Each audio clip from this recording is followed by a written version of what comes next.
Need more content. Alright, we're live, I believe. Yep.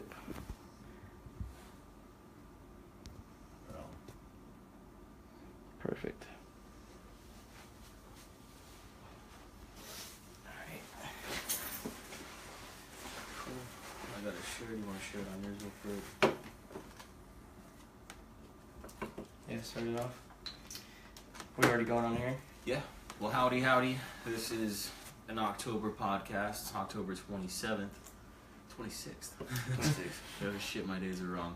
We're sitting here with our good friend Eli. He runs a clothing company, does his own designs, been hustling it for a bit. Pretty killer designs, and we'll be diving into that. And it's cool to be able to talk about these kind of things, you know? I feel like, because you did music for a little bit too, right? Yeah, way back in the day. So it's funny how, like, a lot of musicians also have, like, other side things to do. Right. It's also creative and artistic. I like that a lot. Yeah, if you want to kind of dive into what you do a little bit, just talk about, like, what got you into starting the clothing company and all that, and, like, why did you want to do it? Well, I guess it kind of started, I think I was probably like 16 or 17. I was at Warped Tour. I saw Confide play at Warped Tour, and their singer had a clothing company called Agape that I was really into for a bit. And I saw, after seeing them live, they went over to their little tent, did a signing, and then their singer went over to his own tent and was doing merch for his clothing line and everything. I'm sitting there thinking, like, man, this guy sings in a band and has a clothing company. Yeah. That's so rad. Like, I want his life. Like, what is this? And it was kind of like that envy, I guess, that I had for him that kind of just fueled me to keep it going. And in a way, that kind of plays into the name Jealous Youth, because I was jealous that I didn't have the funds to start a company back in the day. I mean, I was like 16. Like, what 16-year-old has the money to just start up a company, you know? And so I was always super bummed out whenever I'd see stuff like that, only because I couldn't do it in a way. And so I guess that just kind of one thing led to another. And it wasn't even, I didn't even think I was going to do this up until a couple of years ago. I took a screen printing class, and I just took it as an elective because I needed the credits or whatever. And then I ended up just falling in love with screen printing. First time I pulled the ink through on that first shirt, I held it up and looked at it. I was like, damn, like, I was staring at the computer screen for like a week and working on this artwork, and now it's just right in front of me. I'm holding it in my hands. This is awesome. And I just fell in love with the whole concept, like everything that went into the whole process and everything like that. And I knew that I found what I was going to do. That's tight. Yeah, it's cool when you get something tangible. You're like, oh shit, we out here. Definitely, yeah. Yeah. It's a thing now. Yeah, it's crazy staring at a computer screen for so long and then finally going to print it, and next thing you know, you're holding a shirt that has that artwork on it that you've been working so hard on the computer with, you know? It's a satisfying feeling. Definitely. For sure. Definitely is. I'm sure the same, I never really, when I was in a band, I never really made any solid recordings, but I mean, I can only imagine like going to a legit studio or having legit recording equipment and laying down the tracks and then listening to it afterwards, saying like, damn, like that's my art right there, and like you're hearing it with your own ear holes, and like it's just a completely different world. I think that pays like a lot of like homage to having like actual tangible items, like you mentioned with recording music, like we were talking about earlier, the CD that I have that like I framed of our EP as a band, like that was like one of my proudest accomplishments, and it's super sick that I have like it actually physical. So I think like you were saying, like having something come to life, like from that was just an idea in your head, that you can actually come to life and something you can feel and wear and like express yourself through. Like I think that's what like also draws me to clothing as well. So I think that's a super good point, is like seeing your ideas come to life is like a really satisfying thing, like that. I think a lot of people can, it's hard to find those moments and things like that. So I'm grateful for it, for sure. Definitely. So, and you design your own like stuff too. Like, yeah, I designed everything. Yeah, that's badass. Not a lot of people do that. Yeah, I design everything from the shirt designs to the layout of my website, and I can't really take credit for making the website, but I totally just, I decide what goes where. I run like my pop-up shop whenever I have one of those going on.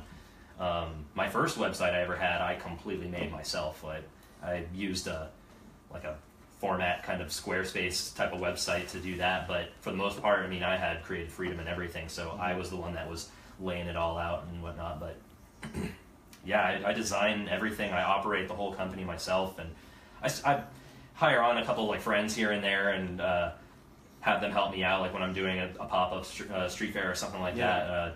That definitely requires some extra hands. It's cool to be able to bring your friends on too, on board Yeah. with things, just because like it's just a good time in general. Like, Yeah. It's good to like get your homies involved. Exactly. In it, And when I say pay them, I mean usually like give them a shirt or just like Yeah. buy them a drink or something. But that works. Exactly. It's all the same. until I can actually afford to hire employees, like that's what I'm gonna be using. I trust my own friends with it too. I mean, like I have tight homies that will buy every single shirt that I make, like no matter what. Like they find out the second I make a shirt and they're like, Yeah. oh dude, I gotta have it. Because one day you're gonna make it big and I want this Yeah. shirt on the Yeah. back and shit like that. That's and cool. It's really it's great. Like it's really great to know that I have like supportive people behind me that I can count on and everything like that. And they don't get butthurt when they say, "Oh, you're not paying me. You're just buying me drinks." Like what's with that, man? Yeah. I think that's when you can weed out like the people that are like trying to Exactly. be in there for different reasons. Right. The people that are like unfamiliar with pop-up shops, can you explain a little further with that? And I like the hustle of that too, where you're actually going out and Right. making it happen. Yeah, I mean, I there's only so much you can do with Facebook advertising and really any kind of internet advertising. So the way I see it is I'd rather bring my art to the streets and almost force my way into people's minds that way. And so for the last couple months I was doing a street fair called Ray at Night in North Park, San Diego. Cool. And I basically just set up like a little easy up with some tables. I have these cool 6-foot display racks that I hang shirts from and stuff like that. And a bunch of other great local artists do it too. Like it varies from like jewelry to leather goods, handmade pillowcases, stuff like that. Like all different kinds of artists and musicians and food trucks even as well from all over San Diego come to those things. And it's just so cool to be surrounded by like-minded artists and individuals that have the same goals as you. I mean, they may not have a clothing company, but they still want their dreams to come to life just as much as you do. They just have a different outlet for it. But Yeah, it's- exactly. Yeah, having anyone together in that space that like you guys all have the same end goal, but it's just like you're using different tools Right. to get there. So In a way, it feels like I'm running my own like kind of Warped Tour tent in a way. Like Right. I've got like the easy up with the wall and everything, and all my shirts hanging up like behind me and stuff like that. It's really cool. It makes me feel like I own my own store for the night, you know? Yeah, and there's people that are going there too. They get that people are going there to sell their things like that. So Yeah. it's more like mainly handmade stuff, super Yeah. local, independent. what's the actual process for people that like? I know that there's probably people out there that think, oh, doing something like that might be too difficult, or like putting in the work to actually find a festival and like getting a space, renting a space. What's your experience in actually going out and like talking to whoever runs the event, the coordinator, and like how did that process go down for people that don't like that maybe want to take that step, like say they have like a startup like that, like they make goods. What was your process like when you like contacted the Ray at Night people? Like how did that go? Well, it all really just started with a simple Google search. Yeah.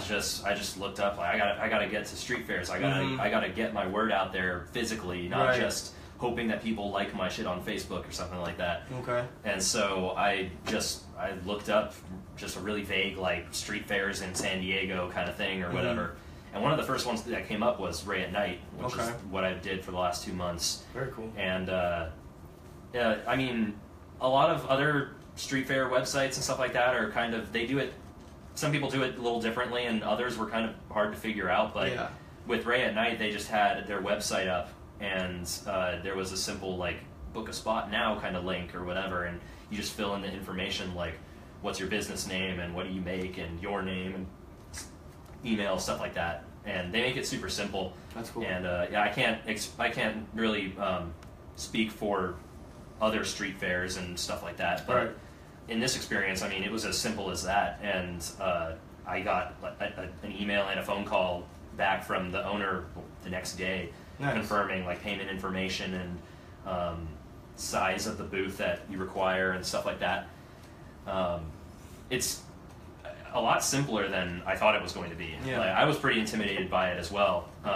Yeah, 'cause- upon first going into it, because I'm so used to internet sales or having a presence on social media or and a stuff like friend that. or things of that nature. Yeah, Yeah, because exactly. I think a lot of people could, like you said, get intimidated by that, right? And Mhm. and let something like that be a factor into why they're not making that next step when they think, oh, I'll just carry this out on social media, but when they're not realizing is like putting in the groundwork plus the social media is going to give you like you can't just have the one without the other. I think Yeah. both of them complement each other, and both are like complete polar opposite styles of like. But the old school groundwork street fair things, like they still work. They're not. Yeah. They didn't go anywhere. Like they're not like. There's still plenty of people like also that don't fuck with the internet, like that go to street fairs. Right. So I think that's an important thing to think about. So I think that you putting it that way kind of opens up some doors for. Because I don't know that process either. You know, it's just like sometimes it's a hard thing just to give someone a call and be like, hey, like, what do I gotta pay? You might think like you're gonna get a weird number or you're gonna get denied or Right. something of that nature. So, yeah, I think you gotta be willing to make that step. So Definitely. that's cool that you have both going on. Yeah, I was just basically sick of trying to force my stuff to people on like Facebook or Right. Instagram, whatever, and figured like, I mean, the only real way I'm gonna get like strangers liking my website or checking it out or whatever is if I actually go out there and do the work. Mhm. And I'm not about to like stand on a street corner handing out flyers like, hey, go to this website, check it out, I make Right. stuff. Like, Yeah. I wanted to do something a little more, I guess, personal and kind of be able to actually sell my wares there. Because anyone can go to on like the corner of the street and be like, hey, I make sweet T-shirts, check them out. But Yeah. chances are that flyer is going to find its way onto the ground or Mhm. something like 5 minutes later.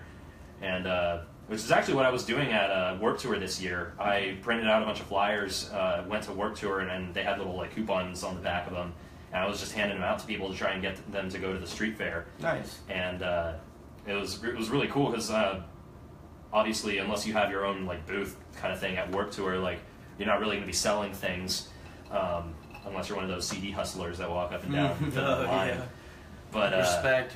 yeah, exactly. Straight up. And but this was still an easy way for me to try and get the word out there as best as I could too. I was still doing the footwork and talking to people, and sure, I'm sure like 90% of those people just threw that away or whatever. But you know, it's all just it's really all just based on the footwork that you put into it. I mean, you gotta take it to the streets really, and just kind of not really force yourself, but like You'd be like, I'm here. yeah. Like, this is stuff I do. Because Exactly. even if you get even one person to show up, that's potential 2, and that 2 turns into 4. Right. So it's like I'm gonna maybe pass out 1,000 flyers, but if I get like 10 people to buy a shirt, it was fucking worth it. Or even like one person, Right. one person that gives a shit and follows you and like make more lines. And that's what's great about those street fairs too, is because you could be. It's also in North Park, so it's super colorful. Lots of crazy looking people over there and everything. And there's always people just walking around in North Park trying to find something to do tonight. Right. Most of them were drinking right before that, so that usually prompts That's cool. sales. And it's Yeah. obviously the name of the street fair right at night. Does it take place like more towards the nighttime, or is it an all day thing? And It's at night, yeah. Oh, It nice. starts at 6 and goes That's until cool. like 10:30. that's actually So, really cool. Most and of the street fairs I've gone to have been daytime things, so I like that Yeah. that kind of different. Yeah, because then you can pop into one of the bars, hit the street fair, and Exactly, it makes yeah. it all that much more fun. A point I wanted to bring up too was you don't get this as much, or like you really can't get this on social media as you would like doing something like a street fair or even just a pop-up shop on your own, like wherever you wanted to do something like that. You don't get that personable level. Like people could be buying things from you for years, but they never know the face behind Exactly. Jealous Youth, so they could be like, I don't really want to buy things from Jealous Youth anymore because I don't know the guy. Right. But if that same person could have gone the complete other way, if maybe like they saw you were at a street fair, like fuck, let's go see what this guy's all about. So I think like combining those two elements are still very much important. Like I think nothing can trump like the human interaction still. Like Definitely. social media I feel like social media is more of like the gateway to make the the meeting in real life happen, like Right. rather than just like, oh, that's all there is, like, because I think that creates a wall between. I agree, because when I meet like an owner of a clothing company, or even someone playing in a band or something like that, it's cool to be able to put a face to the thing that you're supporting in a way, and it's cool to know the artist and to know what your support is going to and everything. It's able to put a face to it and know on a more personal level like where this medium is coming from. Yeah. It helps a lot when they're not dickheads too. Yeah. Because it could go the complete other way. Like, fuck, I'm glad I found out. Fuck this guy. Yeah, Exactly. Yeah, this dude's an asshole. Yeah. Not really. Yeah. Yeah. Yeah. But that's what's great about the street fairs with all these colorful people walking around. They could just be walking down Ray Street in North Park and looking for something to do, and they see some guy selling T-shirts. It's like, oh, I might just check this guy I out. need a T-shirt or I need a hoodie or something. Yeah, like that. exactly. So that's There was always a serendipity factor. yeah, and you never really know like what you're gonna find walking down one of those streets. I mean, North Park is a really colorful place, so Yeah, I mean, you never know what may be going on Saturday night in North who you Park. might run into, yeah. Exactly. Yeah, I think it's important, like you're saying earlier, just doing that footwork, man. Like, that's crazy. Dude, are you going to try to hit up more of these festival kind of deals? Or Definitely. what's your game plan besides that? We actually, just to chime in, there's someone commented along the same lines. Do you plan on going to Sunset Market in Oceanside, or when will be your next pop-up shop? That's from Polo Renteria.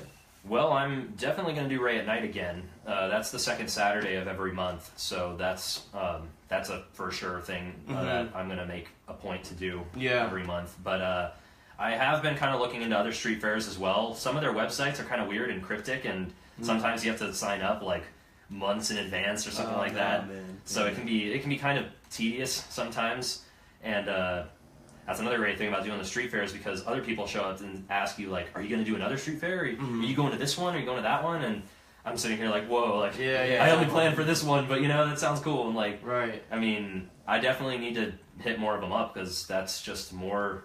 I can't just stick to North Park this whole time. I gotta conquer the world. Yeah. Cool. I like that.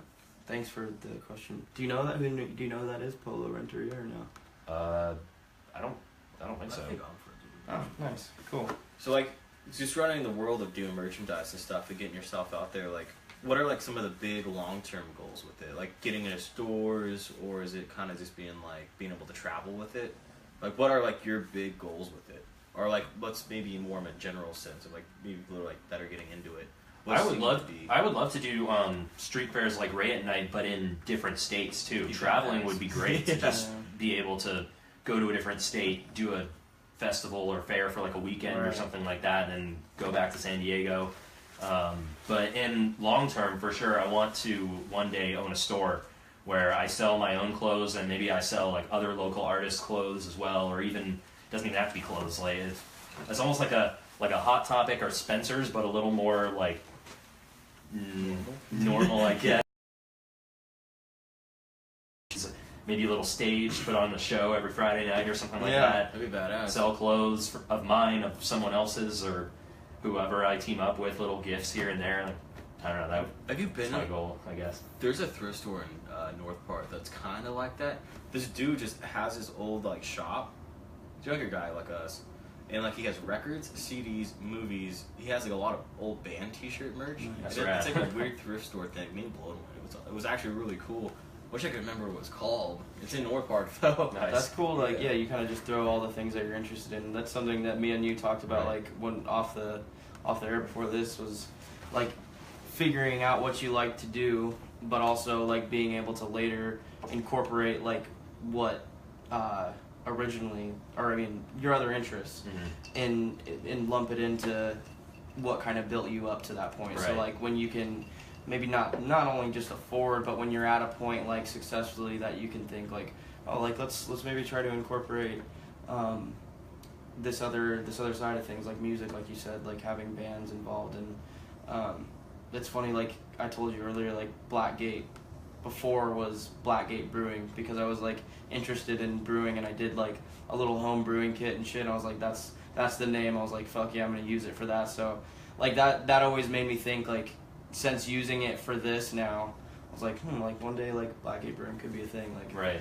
like it's doesn't have to be like just because we're doing this certain thing doesn't mean we Right. couldn't later branch off and like try something else or incorporate something else into us. So And that's what's I love- great about having a brand too, is because you're not pigeonholed. yeah, exactly, Yeah. and you could still use that brand to kind of push something else as well. I Mhm. mean, one day The leverage. I'd like to make like Jealous Youth Records or something, and Right. Badass. kind of that way I can design shirts for the bands that I put out or whatever, and Yeah. throw in my own shirts as well. And Yeah. I love music, I love T-shirts, so put them both together, kind of That's have just- like a sister company kind of thing. Yeah. Yeah. That'd be rad. That's what's cool, man, is like you find what you like, and then if you're lucky enough to like be good at something else that you enjoy too, then fuck, why not like throw that in there too? So Definitely. that's cool, man. Yeah, you don't have to be like, this is literally it. Right. Yeah, because a lot of people don't. They struggle to even find that one thing that they really enjoy, and then going all in on that. So, like to be like in such a position to be blessed with being able to know what you like and being like aware of that, and then also being able to incorporate more things. Like that's the goal, I think, for definitely for what we're doing here. So it's cool to hear that that's what you like too, because it's. I never want to be that one trick pony, you know, or just that one. Oh, that's all he was known for, and like he did that, and it was great. But Right. like, I feel like I wouldn't be fulfilled at the end of the day. Like when I'm old, I'd be like, shit. Like I did something cool, but I didn't get to do all these other things that I wanted to do. So I think it just comes down to like being self-aware, which it sounds like you know what you want, which is cool. Like a lot of people don't. So that's good.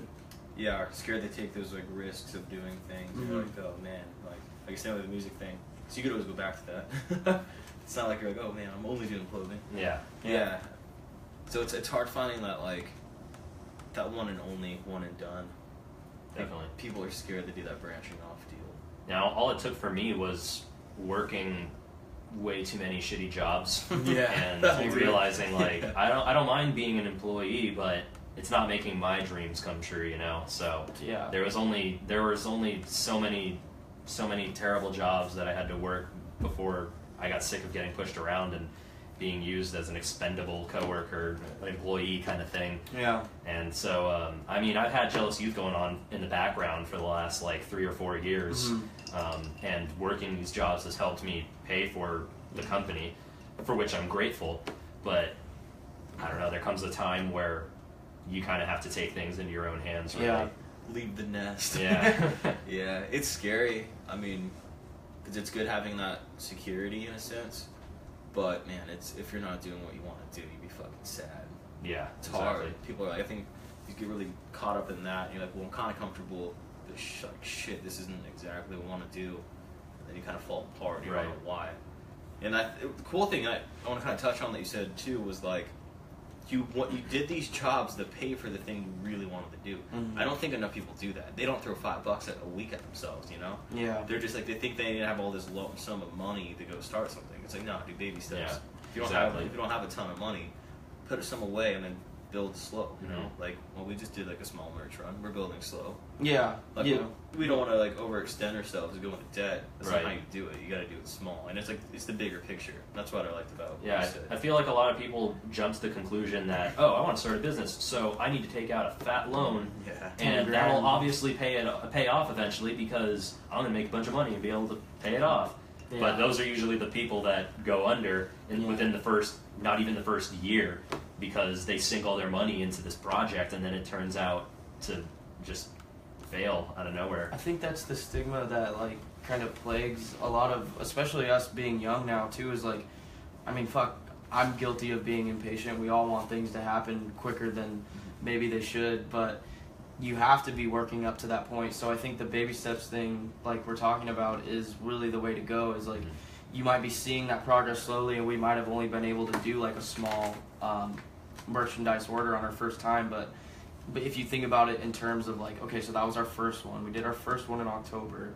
Once we sell those, it'll be roughly around this time, and then we can double our order. So like that's kind of like if you can think about things in that mindset, I think you'll be able to think about that like with life, and you won't Definitely. get kind of torn down by the day to day of not of not progressing. Like you think, oh, this is going nowhere. It's going too slow.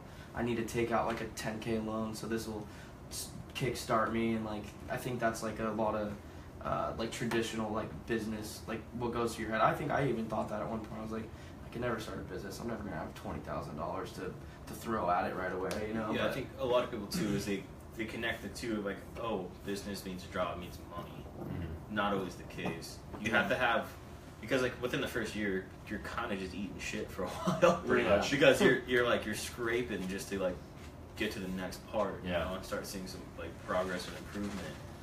And like those are like, you know, I can even take 5 years sometimes. Like sometimes you're just like kind of wiped out for a bit. yeah. But if you keep on, you know, trekking and you get that traction. So I think that's where a lot of people get discouraged. They're like, folks, it's been 6 months, I'm broke, I'm out. Mm-hmm. Yeah, of course. Yeah. yeah, it's You didn't give it enough time. yeah, you gotta let things, you know, grow and build. It's a lot of trial and error for No, sure. yeah. I mean, that's a given, but in my experience, that's how it's been. I mean, back when my first shirt line I released, I made probably 15 shirts, Yeah. and they were single color. The design was kind of out there, like it was single color with a lot going on, so that it was like kind of weird to look at in a way. Yeah. I'm still super proud of it, but Yeah. it was just, I see that and think like, okay, this is a badass shirt, but what can I do better for my next one? And like slowly but surely, the next line has 20 shirts, next line after that has 30, and then it exponentially grows over time. As long as you're not pulling that money out to go buy like a watch or something, Right. Yeah. You know, Yeah. like as long as you're not like, oh, I made money off this merch run that I did. Time to go fucking buy a watch. Like, Yeah. as long as you're not doing that and it goes back into the business, Exactly. I think if you can have that patience mindset to where like eventually, I think you can buy the watch. Like I don't think you shouldn't buy the watch or whatever. You should make sure your business expenses Yeah. are covered first before you go buying a watch. I think so. yeah, pay Yeah. that and then pay. I think that's the hardest thing because like we all want things. Right. So What were some of like the biggest learning curves you had to go through when you were starting? Like I know I have some, yeah. but like what were like some of the biggest learning points of like, well, that didn't fucking work. let's restart this maybe. Well, when I first started the company, I was taking those screen printing classes, and so I was doing all the printing myself and all the prep work and stuff like that. Great first-hand experience for the whole process and everything, but there are a lot of chemicals and mixing of pigments and stuff that goes into making certain colors of inks, and sometimes if you don't add the right chemical, maybe it may be the color that you want, but it doesn't have the lasting, it doesn't last as well as maybe that color does or something. I remember I have this shirt called Frequency Shift that has a pale yellow ink as like the base of the shirt, and I think I may have put less of one chemical and more of another into that like batch of ink, because the ink turned out a color that I didn't necessarily go for in the first place, but it looked badass, so I was like, cool, I'm gonna go with this. I like kind of doing things like in the moment like that, and if it turns out to be cool, then right on. But I mean, maybe that one chemical that I shorted on or something was something that would make the ink stick to the shirt better or something, so maybe I'd wash the shirt a couple times and the ink falls out easier than, which is where the whole trial and error comes into play, because I mean, you gotta try it out a couple times before you know what does work and what you know you can do for the next few runs or whatever. It's all just a huge learning process. yeah, exactly. Like, just diving into recording a little bit, like that's like fuck. We go figuring out how to book people even. I'm like, oh man, am I doing it right? Yeah. So you got to get burned a few times to figure out if that's like, oh okay, I'm not doing that anymore. Mm-hmm. So like, I guess going back to the shirt, like doing the shirt thing when you're doing the pigments, like, so you literally you build your own colors too? Yeah, right now I don't do a lot of my own screen printing now. Okay. Those classes were like, I think my last class was probably like a year ago or something like that. But back when I was taking those classes and making inks and stuff, yeah, I mean, for making, there's like 2 or 3 different kinds of inks. The ones that I used the most was Plastisol and water-based. So Plastisol is like the Blackgate shirts. You can feel the logo right on top of the shirt. It's like has almost like a plastic kind of feel to it. Feel it. Yeah, you gotta start feeling everyone now. I'm down. Oh, okay. That one is water-based though, so Really that different. ink actually seeps into the fibers of the shirt, making it last a lot longer. Like in maybe like 10 years, that logo is gonna chip and fall off of the shirt, you know. And Taking them back. Yeah. but I mean, the water-based inks are usually more. They definitely have a more professional feel to them, and they last longer as well. And in turn, they're just a tad bit more expensive when going to make your shirts, because with Plastisol ink like that, you can just grab a bucket of white ink, slap it on the screen, and you're done. With water-based ink, you have the pigment, which in that case would be the pink for the design, the pink pigment, or black as well, and you'd have to take some other chemicals as well, like I'm drawing a blank on their actual names, but there's like chemicals that activate the ink and chemicals that allow it to sit properly on a shirt, or chemicals that make the ink cure a little faster, stuff like that. And it all plays a role in the general outcome of how the shirt's going to look and how it's going to wear, basically. Not like fit, but wear as in like just wear and tear, like Washing it through the wash and stuff like that. Yeah, really interesting stuff. And I was fortunate enough to land a job with a screen printer about a year ago, and he was teaching me a lot about making ink and stuff like that. Because before that, the only experience I had was in school. And even then, my teacher kind of like threw us to the wolves, so we were kind of supposed to like figure most of the stuff out ourselves. Yeah. Which was fun, but I feel like I probably could have gotten a lot more done and done better if I had the proper instruction, you know? Right. But sometimes it just takes landing a job in the field to get the hands-on experience that you need. I mean, I feel like I worked at that place for a little less than a year, and I feel like I learned so much more just from that 1 day a week job than I did in the entire like 3 screen printing classes that I took. Not bashing education or anything, but I definitely find myself learning more when I'm actually doing it, I guess. Yeah, for sure. It's real life. Yeah, It's more not- hands-on. Yeah, it's not just a controlled area. You have to be. You're like in this shit. I think that got me thinking about a funny point when you're talking about the different ways that shirts are printed on and whatnot. About how like it had me thinking about comparisons of like a Kanye West like clothing line T-shirt is for like I don't even know how much, or Supreme for a good example, like how much their T-shirts cost. They're not doing anything else to their designs to make them last longer. Like there's only the ways that you can do it are the ways that you can do it. Right. So it all just comes down to like the leverage of your brand, because there's nothing that differentiates this T-shirt to what Supreme sells, but the price is marginally different. So it's I mean obviously I'm not confused as to why that is, but it just kind of it's funny because it's the same thing. There's not going to be a better way you can make a T-shirt. They're doing it the same way. Yeah. So, or they might be doing it worse, you know? Who knows? Like, probably. Yeah. I mean, knowing them, who knows? You could probably just hit up some T-shirt company like, yo, I'm Kanye West. I want to make a shit ton of shirts. Make them now. Yeah, and then like, he could just scrape at the bare minimum For like, just sure. to get these shirts out. And just because Kanye made them, Oh, for sure. he can mark that price up so much. I mean, that's cool, man. That's all leverage. Like, I Right. respect the fuck out of it. Yeah, they had to get there somehow. They weren't Exactly, always yeah. Like, Yeah. if we came out with these long sleeves tomorrow for $86, people would tell them to shove up their ass. So. It's funny, on that same topic,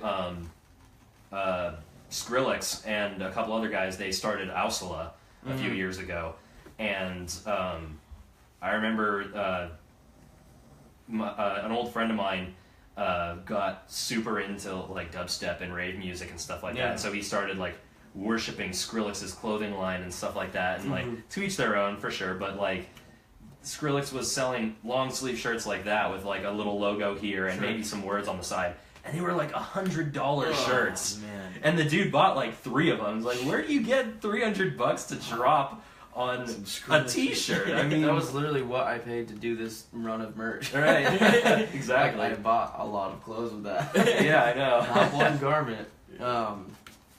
Yeah, fuck, man. I mean, that's all it is branding. Like, your name is everything in this. Pretty much, yeah. Oh, Just cool. I mean, I respect it. Mhm. Like, they all had to get there somehow. So being like a t-shirt guy, like, are you into fashion? Like different means of fashion? Like, are you into like the whole Supreme like underground kind of? It's not even underground, but like you know like streetwear. You know? Right. Yeah. Do you go out to those things to kind of see what's happening and try to incorporate? You know, I I go to shows for bands. Right. Yeah. I probably should. I definitely probably should be doing that more often, considering this is my business now. right. But I don't know. I mean, I guess brands like Supreme kind of just. I mean, they make great clothes, but I guess brands like that kind of like make me feel a little less appreciative towards that like brand of marketing, I guess, in a way. I mean, maybe that's just coming from my biased opinion of being a one-man shop, kind of like doing everything myself and hoping that somebody likes it or whatever. And I'm not talking shit on any of these companies at all, but I guess they just... I never got like the kind of vibe that I connected with clothing companies like that or something. And so, in a way, I kind of wanted to just... I guess, for a lack of better words, do things my way. Cool, I like that. And kind of figure it out along the way. And sure, I wouldn't turn down an opportunity to collaborate with a better artist or something like that, or to try and get my name out there more by showing up to these kind of like streetwear event things or whatever. But for now, I feel like I'm kind of still in these super early stages of development that I want to kind of try my luck at starting things off my way, maybe dive over here to ask for some help or something, but like still kind of build a basis of what I have. Being you. Yeah, just you. be me, doing me, you know, Yeah, I like that. until a better opportunity comes around, and then business partnerships happen and things like that. It's more real. Yeah, that's how I feel. Yeah. Right. So you've been doing this for quite some time now. You mentioned about 3 or 4 years, right? It sounds about right. Yeah. For around the time. Talk a little bit about like the beginning process and then when you decided, because obviously like a lot of, I think like the case for you started where you just kind of got into it and didn't know where it was going to go, and it maybe took a little while for you to decide like, I'm going to take this seriously and it's something I really want to pursue. Talk about that turning point of when you decided like, okay, this is something I'm actually going to really go fucking all the way in on. Well, yeah, so backtracking, I started Jealous Youth through that screen printing class I took. The very first class. I heard the words Jealous Youth in a song, thought it was catchy, and was like, you know, it's going to be easier for me to come up with a design if I have a fake company name to base the design off of. Okay. So I used Jealous Youth because I heard it in a song and was like, that's kind of catchy, let's use that. Yeah. And then pulling the ink through the screen that first time, I fell in love with the whole thing, and the name just stuck. And so I used that to base all of my designs afterwards. So every design that I printed in those classes was a Jealous Youth shirt or a poster or whatever. Nice. And all this while, I was working a lot of full-time jobs at one place or another. Yeah. And I've lost track of how many jobs I've had. Just anything you could kind of get your hands on. Pretty much, yeah. Anything that'll pay my bills while I'm going to school and stuff like that. Right. And yeah, so I basically had Jealous Youth as just kind of like a side bay for a little bit. Like I had my main source of income at my full-time job. Yeah. I was doing pretty good, so why not maybe make some art and sell it on the side or something like that. Which is still technically sort of what I do, but it got a little more serious at the beginning of 2017. Like, this entire year has been my first year of legitimate business. Cool. Because before, for the last couple of years, it was just a hobby that I was really digging. And then it wasn't until like probably December of 2016 or so that I started thinking like, man, like my job kind of sucks right now. I'm still gonna stick it out because I need that income, but I need to take these steps to get this company into like started off the ground. I got to do something to really move forward, because by this time I'm already like really confident with my design skills, and I really dig the shirts that I'm making and everything. So I figured, like, I mean, why not just start up, you know? Yeah. I mean, I've been doing this as a hobby for the last like two almost 3 years at the time, so might as well take these steps into forming something that I truly love. Yeah. And I mean, I can't even count how many times I've woken up in the morning and just like hated life and didn't want to go to work, and it's just like, man, this fucking sucks. Like, I really just don't want to go to work today. Like, can't stand that guy or this job or whatever, you know? Like, and it really sucks. I mean, I hate putting myself in that kind of mindset and waking up hating things for money, for just the sake of a paycheck. Yeah. Yeah, and it's like that paycheck's gone within a month. Yeah, you like, you blow it on rent or some other thing or whatever, and you're basically just working to live at that point. And so I just figured, I mean, I'm confident with my skills now. I have a few shirts out. Might as well just make this a thing. Yeah. And who knows, maybe this will take off and I won't have to work this shit job anymore. And so I just kind of had that mindset the whole time, and it just inspired me to kind of keep it going. And so throughout, I released the first shirt line of 2017 was Outer World in January. And since then, I have released 4 shirt lines just in this year alone. That's crazy. Yeah, it's even crazy to me. I mean, like, it's crazy looking back to like 2014 and thinking like, oh man, I'm working some shitty restaurant job right now. I don't really have a lot of money to spend on shirts, so let's hop on down to T-Shirt Mart and try and not spend as much money. Go to the cash register. Okay, that'll be $80. I'm like, oh, $80. Oh, that is so much. Yeah. And now it's like, man, I would kill to pay $80 for shirts now, and like. Right. But it's all just kind of baby steps in a way, and it took enough baby steps for me to finally realize, like, you know, why not make this serious? Yeah. And so this year, I registered Jealous Youth as a fictitious business name, so I'm basically licensed to the name Jealous Youth. Nice. And it's going to be on tax forms and stuff like that. Feels cool. Yeah, when you you get to get see, like, you get something in the mail, it's addressed Eli McKenna, Yeah. Jealous Youth Productions. Underneath it, it's like, oh my god, I feel Yeah. so official now. This is great.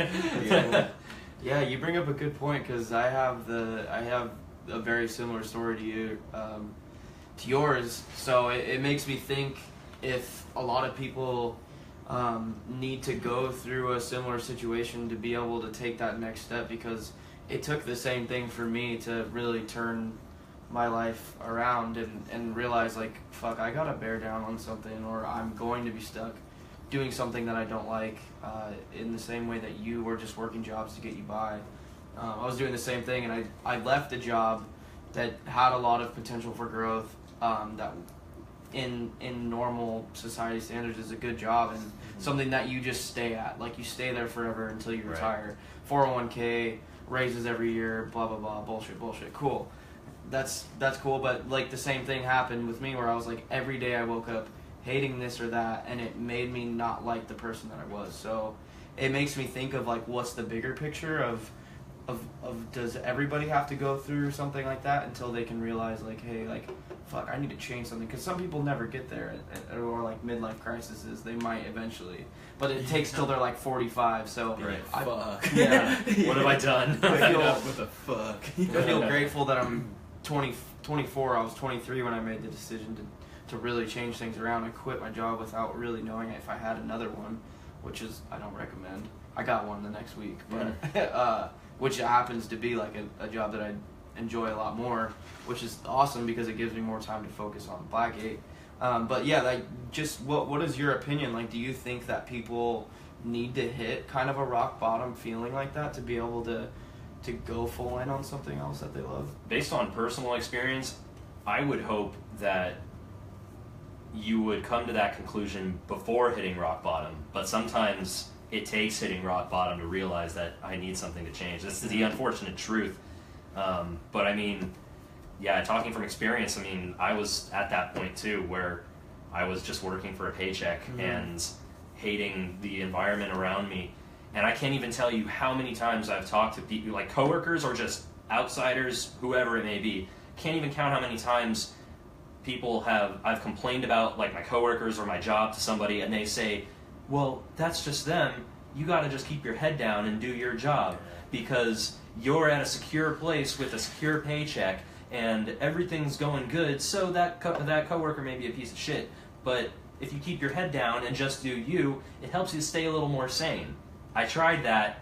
Didn't really work out that well. Yeah. There's only to a certain extent. I mean, it does make sense. I mean, you're there to do a job. You put your head down. You do your job, and you clock out, and everything's good. But there's only so much of ignoring a negative and something that's negative in your life. Yeah. Before you crack, and you can't ignore that negative anymore because it's always there. Yeah. You can push it out of your mind and try and focus on, okay, I got this job because I need to make rent, or I need to feed my daughter, or I just need to stick at this job because I need this money right now, which obviously is all good and great if that's the decision that you got to make. But me personally, I would rather be stressing out over a job that I truly feel passionate about. Yeah. And I mean, I have nothing against working for a paycheck really, because you need that paycheck. We all still do it. Yeah, here, you so, still need to. So, but I mean, it gets to a point where you have to take matters into your own hands, and if that means taking a leap of faith and focusing more on your company that isn't really making that many waves but hopefully will, then that's what you have to do. That's what I had to do. Long-term thinking. Yeah. Yeah, and it's like we're not put on this earth to go just make someone else, rich. It's fuck that. Exactly. I was always a snooty booty, and like I wouldn't get. I mean, I've worked a couple jobs, but then having my one, like I used to work at the guitar shop. I like that job, and it's like doing that, wasn't covering all my bills, so I picked up a couple other jobs. Fucking hated them, so I stopped. Right. It paid for a couple things, but then like I have like a short switch for that shit though. I'm like, dude, I'm not happy, and like I know it's gonna fuck me up. I'm out.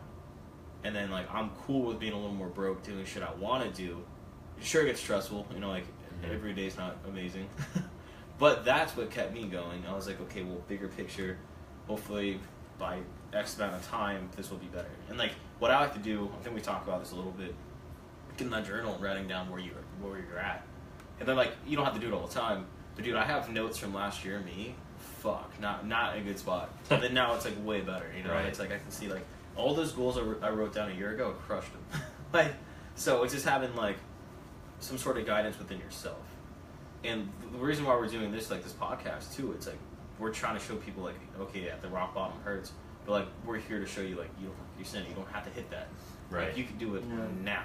Do it now. Don't get to my point Yeah. and realize that you need to make a change after all the negatives have crushed your back. Exactly. Yeah, I want to be like an outlet to where you can listen to this and be like, you know what? Yeah, all these dudes are saying that rock bottom kind of sucks, and that's why they have to do it. But I'm feeling kind of the same way. I don't have a rock bottom yet. Maybe I'll just do it without hitting that point. Yeah, and I don't think like I want to go back to how like I quit my job and stuff. I don't think that because you still have your time between when you get off your job and when you go to sleep. Like you still have a lot of hours, and you always have the weekend. So I think like obviously like we all still do work a job. Like look, I'm grateful enough to work a job where it's less time, but I make about the same money, so it's like I have more free time. But regardless of that, you still have the time. Say you work a 9 to 5, you still have 6 to 1 a.m. to whenever you get off to maybe work on something that you could build up. Like I could still be doing that other job just because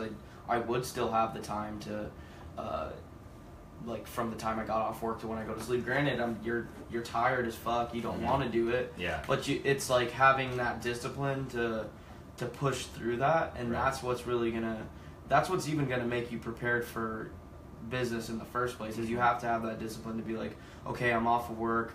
I don't even really want to work on my personal shit, but I have to do it because that's the only thing that's going to get me out of feeling this 9 to 5 like grind. So I think that's another route to do it too, where you don't have to hit the rock bottom where you realize, oh fuck, I'm out, quit my job, you're 45 already or something like that, you know. So like there's different methods of doing it, because like I was already doing Blackgate while I was working my other job, and I was getting satisfaction out of Blackgate to where it didn't make going to work as bad every day. It still sucked, but I knew when I got off I got to work on something I liked.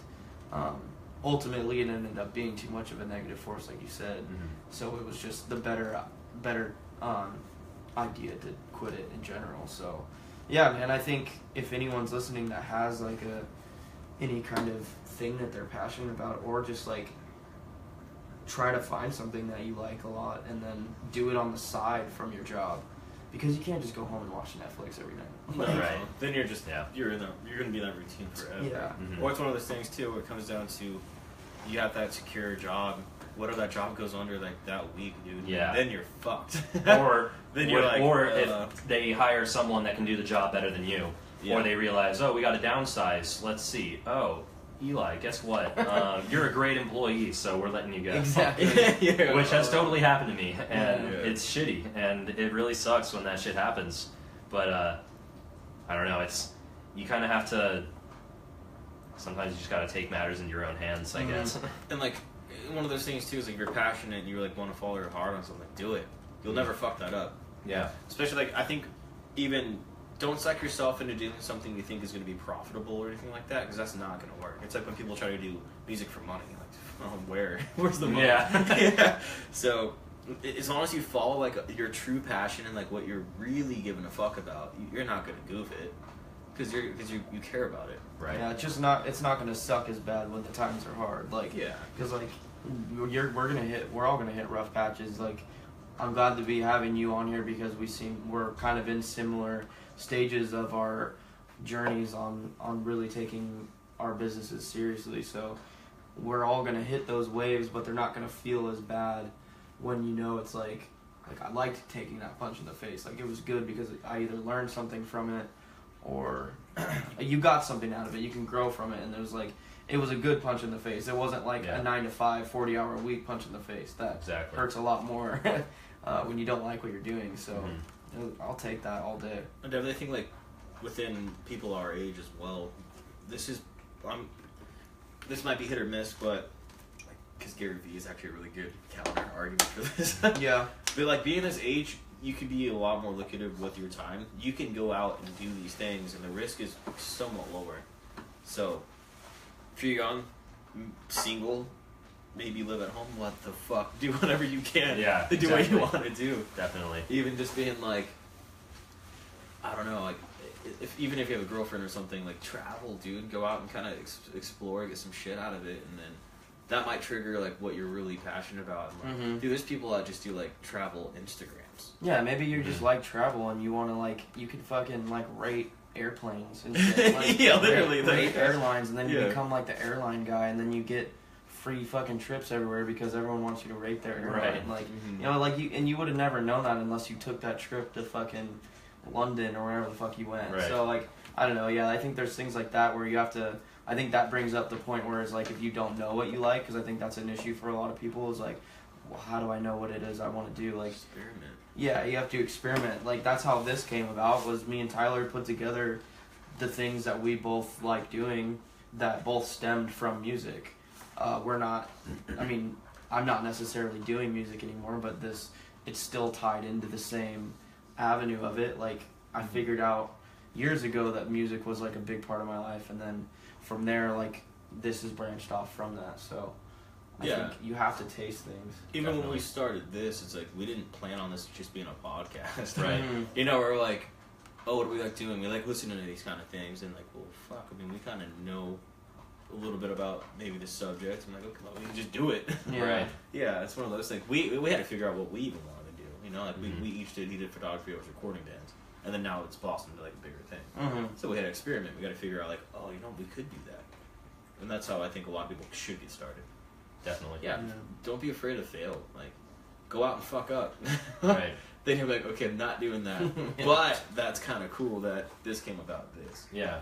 Yeah, everyone's scared to fail, and it's like, that's the best learning. It's less of a negative impact when you fail doing something that you love, because sure, it sucks, but then you're just going to get back up and you know what to do better next time. And even if you fuck up again, you still have this entity that you've created, that whether it be Blackgate or Jealous Youth or some kind of company that you've got for yourself, you still have that, and it's still yours that you're responsible for.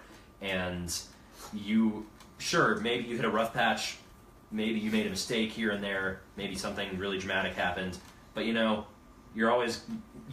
may seem dark and bleak, but you're always going to bounce back, and you're still going to, unless you just go bankrupt and completely go under, you're still going to have this entity that you're responsible for. Yeah. Yeah, even then, it's like you can still leverage that somehow. It's like, hey, I built a business, it might have fucked up, but Right. I kind of know the first couple of years of building a business, so Yeah, and I you think still have knowledge. Yeah. I think Knowledge is power. they're taking that anywhere. Like, all right, this didn't work out. Now I'm gonna go to this company that does something similar and be like, I did this. You'll probably get a way better shot at it. Mm-hmm. Being like, well, okay, well, I ran this for a while. I'm like, oh, that's cool. Okay, let's work for us now. And then you can get back into your own shit, learning from them. Yeah, that kind of makes me think too, like, on something that you put if you were to put job applications out there, like, obviously you would throw on there that you have Jealous Youth, and we would put on there that we run Blackgate, because and in me coming into a new work environment that I work at now, I work for a bar company that owns a bunch of bar restaurants, and like they all know what I do on the side, and I've been able to do jobs for them, like funneled through Blackgate essentially, because they know about what I do. So I've been able to like take company picture events and things of that nature. So I think that even adds value to yourself as an employee, or Definitely. you could take that to other places as like on your application as like, hey, go look at this thing that I run as well. Yeah. I think that adds value to you as a person. It's like, this guy is not afraid to, I think it just says a lot about your character, like in general.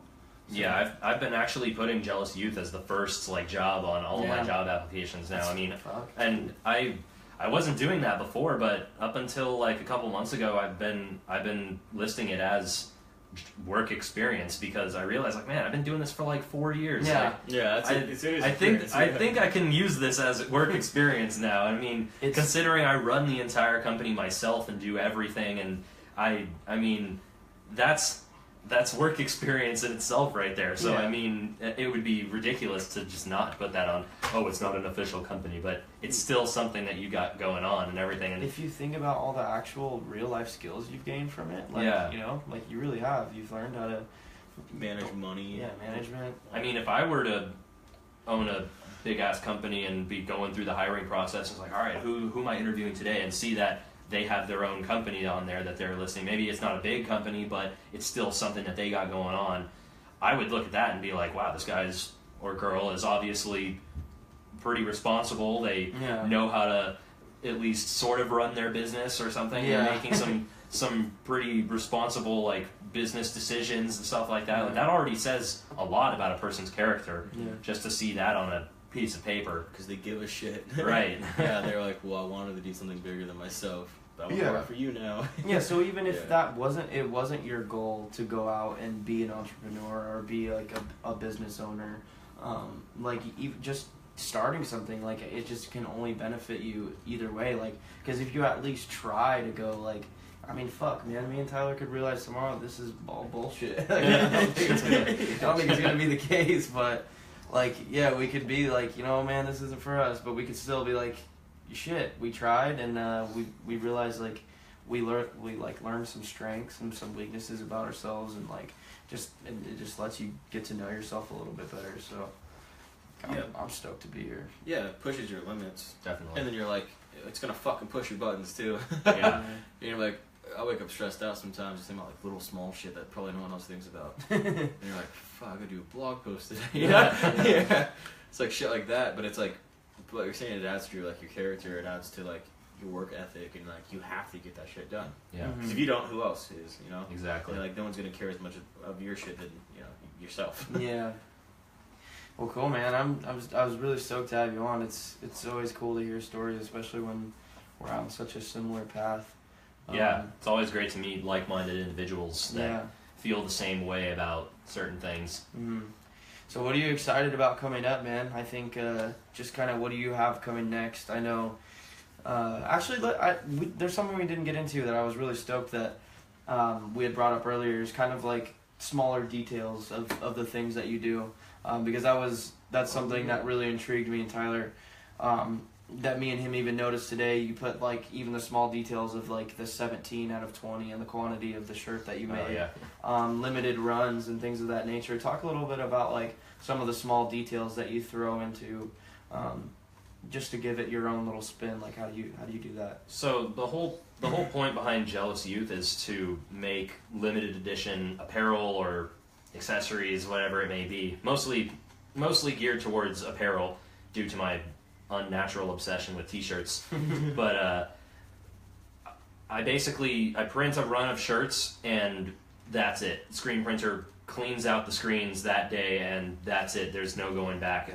It's like a one-time kind of deal. Nice. So once a shirt sells out, it's gone forever. That's cool. And that way there's only like, let's say I make a line of 20 shirts, there's only 20 people on this earth that have that shirt basically. It's very cool. So it kind of feels like you're wearing something more than just a t-shirt. You have something in your hand that's like, oh, this is just a t-shirt, you know? It's more than that. It's a collectible item in a sense there, and you truly feel the passion that the artist put into that piece. I mean, I can relate this to music still. I can just relate anything to music really. I've been collecting records for like 5 years now, and every once in a while, a small record label will put out, I don't know, like a little 7-inch for some band that just wrote like a 3-song EP or something.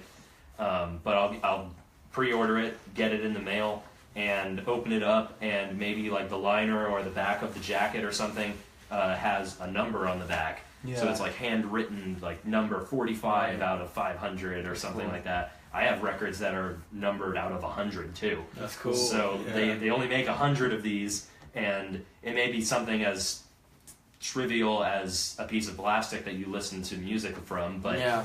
in a way it's still collectible, and you still feel that value in this piece of plastic or this t-shirt that you're holding or anything. So I would always get really stoked when, even if sometimes I go into pre-ordering an album or something and I don't know that the album is hand numbered, I get it in the mail, it's like, oh shit, Way cooler. it's signed and it's Yeah. hand numbered by either the band or the record label, like whoever it may be. Yeah. Somebody took the time to hand number and or sign 500 things or 30 Right. things or whatever, and that's time and effort that you got to put into your craft. And I've always been a huge appreciator of that.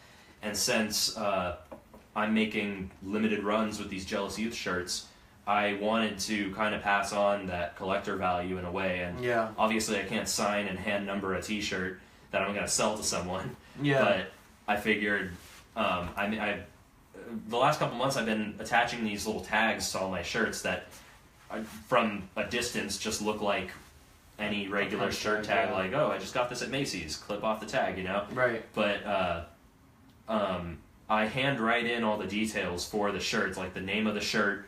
I give all my shirts names and styles, colors, and stuff like that. I hand write all of those little details, which can be stressful because it's like a line that's like that big, and I gotta be like, Right. Yeah. And it was even worse when I made those Orbside shirts, because there's 4 colors on there, so I had to switch from Sharpie to like a ballpoint pen, so I had like a thinner pen to use, and I'm like, all right, green, white, red, like writing in everything, and everything has its own like collector number, I like to call it, which is just 1 or 2 out of however many it was made. In most cases, it's actually always less than 100. Yeah. Up until maybe I get huge one day and have to make more than 100 shirts or so, but that's the goal. right. Yeah. But That's up sick. until then, every shirt has one of those tags attached to it that you can choose to keep, or you can choose to throw it away or whatever. I mean, it's for you to decide really, but I have it there for my own sake because I have this attachment to my art that I also want to pass on to anyone else who may give a shit too. And you could see this as just a t-shirt. That's cool. That's you. You bought this because you're the consumer who decided the purpose for this item. Some people, like myself, would see something like that and be like, wow, the owner of this company just wrote on 100 of these tags. That's great. What I got out of it. I was like, damn, this is tight. I don't want to take it off. Yeah. Yeah, so I just kind of wanted to pass on that collector value in a way and kind of pass on a little piece of my appreciation for that specific piece in itself. And I mean, it just makes me feel, when I get something in the mail like that, or if I buy something from someone or whatever and it's signed or numbered like that or made out of certain amounts, I always feel like my money went to something worthwhile. Yeah, I could see that. Yeah, like you're saying, as that value, as that it's personal. Yeah. It doesn't just seem like you're run of the mill, like, it's got a t-shirt. Yeah, Like that when you just personal print touch. out thousands of shirts, like there you go, wholesale that shit. Yeah. Yeah, so I kind of want to. I couldn't tell you what I plan to do once Jealous Youth blows up with that whole aspect, but I'm not even thinking that far ahead. Right now, I'm just doing what I love and doing what I want to do. And I mean, who knows? Maybe in a couple of years, when I am making lines of like hundreds of shirts, maybe I still will go through the trouble of signing and tagging all of these shirts, just because it's I hope so, it's man. it's what I love to do. Yeah, it's something I'm super passionate about, and I've never done, besides being in a band, I've never done like anything in my life where I've gone in with 110% confidence, saying, "This is me. This is what I've got. This is what I love to do. I hope you love it too." Mm-hmm. And so I want to leave that mark by something as simple as shirt tags, clipping a tag to a shirt that says, "Hey, you got number 1 out of 20." You know? Yeah, it feels cool. It definitely does. Yeah, well, that's badass, man. Now, I like your mindset. I like your hustle.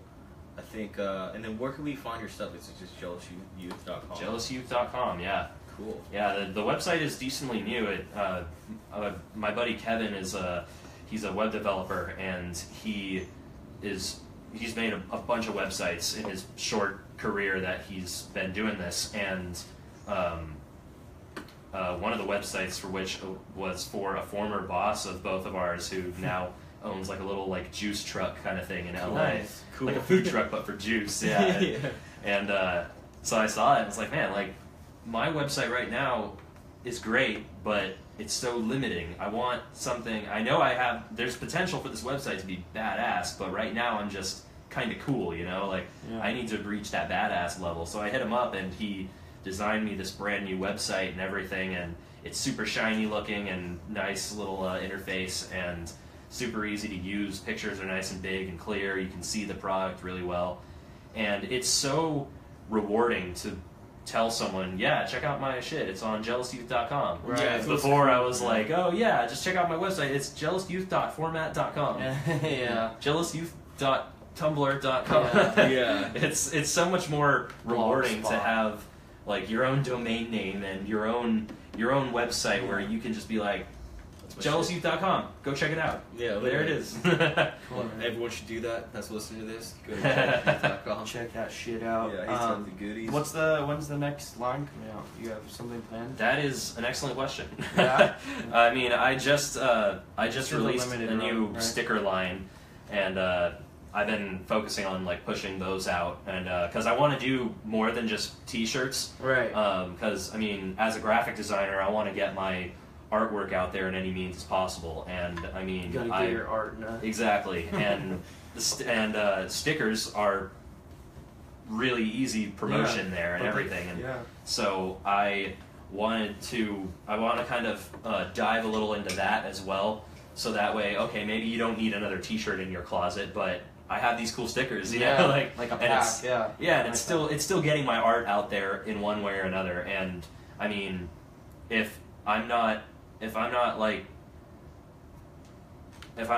being all crazy about T-shirts or whatever, then I'm crazy about stickers too. Yeah. It's just another kind of like side passion too, because I mean, you should see my desk at home. I just sticker bomb the whole thing. Yeah, that's cool. So many stickers. I've always just collected stickers and T-shirts throughout my years, and I figured like, man, I could do this myself too. And I've been going to shows all the time and buying all my shirts at shows from my favorite bands and stuff, and I'd always see those shirts and think like, man, like I could make my friend's band's shirt. Wait Yeah. a second, I could make my own shirts. And then it just one thing led to another, and here we are. And here we are today. Well, cool, man. Thanks so much for being on. We hope to have you on again when Cool. we're at another spot in our journey. 6 months from now, we'll be Yeah. like, oh shit, remember that? We'll think back. And like, then oh, wait, we got to hit Steel, selling getting for back on here. selling our t-shirts for Yeezy prices by then. Right on. Well, thank you guys so much for Thanks, having me. man. It's Yeah. Cool. really grateful to have this opportunity. Yeah, no, we appreciate you coming on. And everyone, like I said, check out jealousyouth.com, buy a t-shirt. He's got koozies too, badass. Go snag one. Until next time. Always cool, baby.